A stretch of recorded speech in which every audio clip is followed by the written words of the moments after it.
Thanks for listening.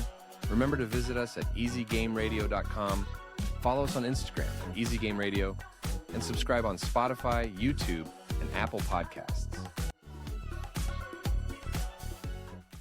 All right. Happy Monday, everybody. It is March 31st, 2025.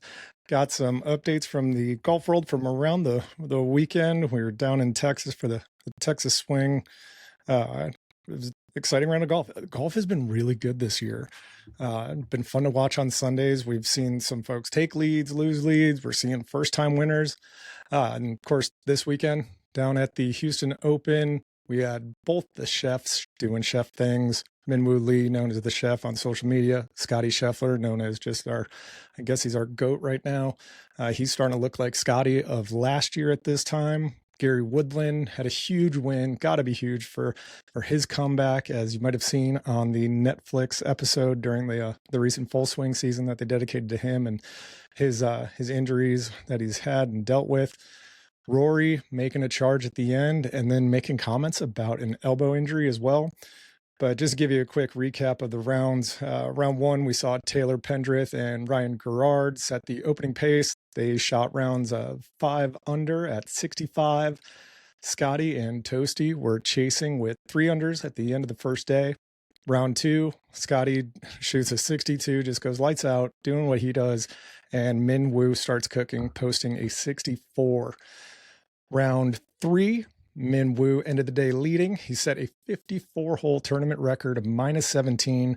This looked like the round out in California where we saw like a minus 30 win the event. I thought this was going to be another one of these really low-scoring rounds. Didn't quite get there, but on round four, Minwoo takes the win, his first PGA Tour victory. A little shaky at the end. He kind of crash landed that plane. He had a terrible tee shot on 16, throwing himself in the water off to the right. He had to re-tee, ended up shooting a bogey, but holds on to win. I also loved how he made fun of himself and the aim point putting reference, as he had that just kick in putt on 18. He stood over it for a second, just kind of trolling everybody, but got a good laugh at that. It was cool to see him enjoying his moment as well. He's such a likable guy, so it was fun to see him do it. I was a little sketched out. Scotty and Gary Woodland finished in second. This is Minwoo's first win. As I mentioned, he took home $2.7 million with this win, and he jumps to a career high 22nd on the overall world golf rankings. I loved seeing Gary Woodland get this. He didn't win, but that is a win for him. You know, he's had this amazing comeback after having a tumor removed from his brain. That episode of Full Swing in this latest season just showcased the intensity and the emotion that this guy carries, and to see him come back from a situation like that, like he thought he was going to die. This tumor sat on a part of his brain that was causing him to have tremors and seizures. It was causing anxiety. And I mean, how do you manage the pressures of a professional golf career and being a husband and a father, not even knowing if you can play golf again and take care of your family, or much less if you're even going to be alive? So seeing him finish second, I watched him walk off the 18th green, and I was sitting there being like, you're going to cry. You got to cry, man. Let's see the tears show it. But he was pretty stoic and held it together. Minwoo, just kudos to him. Amazing round, holding on to the end, kind of maybe showing some nerves at the end with that errant tee shot on 16, but great to see him pull that through. This weekend, the PGA travels down to TPC San Antonio for the Valero Texas Open. It's the last round before the Masters. So the Valero has been held down in San Antonio at TPC San Antonio since 2010. The Valero is one of the oldest tournaments on tour, goes back to like 1922.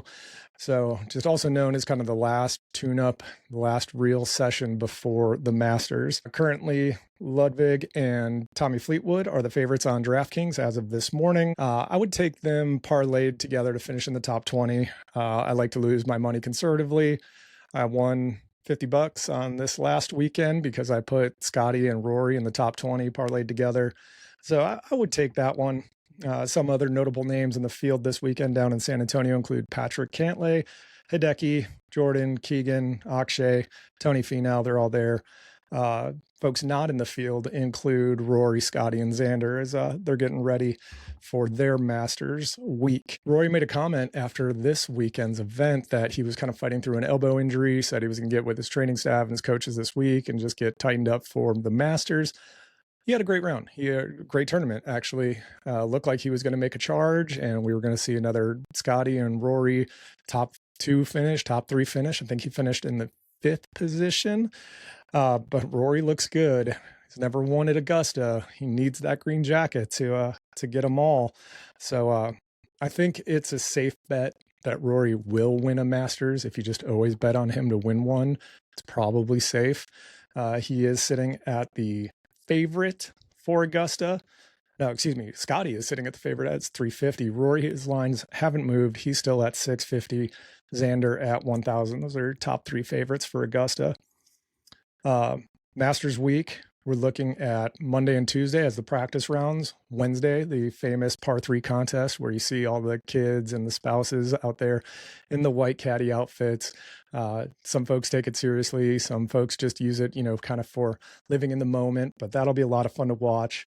Thursday and Friday rounds at Augusta start at 8 a.m. Eastern, and then the weekend rounds start at 10 a.m. Eastern. The top live player for Augusta is going to be Bryson. He's sitting at plus 1,800 on DraftKings. I'm going to look forward to the top 20 finish lines. I'll probably parlay some very safe bets. I think it would be cool to pair up the young guns, maybe Ludwig and Minwoo. Minwoo Lee, he could play very, very well at Augusta with his 190 ball speed. He could outdrive over some of the obstacles, some of the characteristics of that course that really make it what it is. It's also kind of part of that ongoing golf ball rollback where players like Minwoo can actually take Augusta out of Augusta. He also has that short game where he could just get on that green and putt and leave it to that. I'd be curious, and I'm going to be interested to see if we get a run from one of the young guns, some of the Minwoos, some of the Ludwigs. Will they be able to hold it together? So I like Ludwig and Minwoo parlayed together, top 20 finish at Augusta. I do have my $5 on Shane Lowry to win it all at plus 3,500. I would take that cool $250 for him. But yeah, really excited for the Masters, really excited for how golf is going this year. It's shaping up to be a great Masters season. First major of the year already here, end of March. Tomorrow's April Fool's Day. What's your April Fool's joke going to be? Mine is going to be, I'm going to make a fake in screenshot and send all my friends and be like, yeah, this weekend was great. I'm a scratch golfer now. And everybody will remember that it is April Fool's. So that was your Easy Game Radio update. Please give us a like, follow, subscribe, Instagram, Spotify, Apple Podcast, anywhere where you get your social media. Check us out there. Really appreciate you guys. Have a great rest of your week. Thanks for listening. Remember to visit us at easygameradio.com. Follow us on Instagram, Easy Game Radio, and subscribe on Spotify, YouTube, and Apple Podcasts.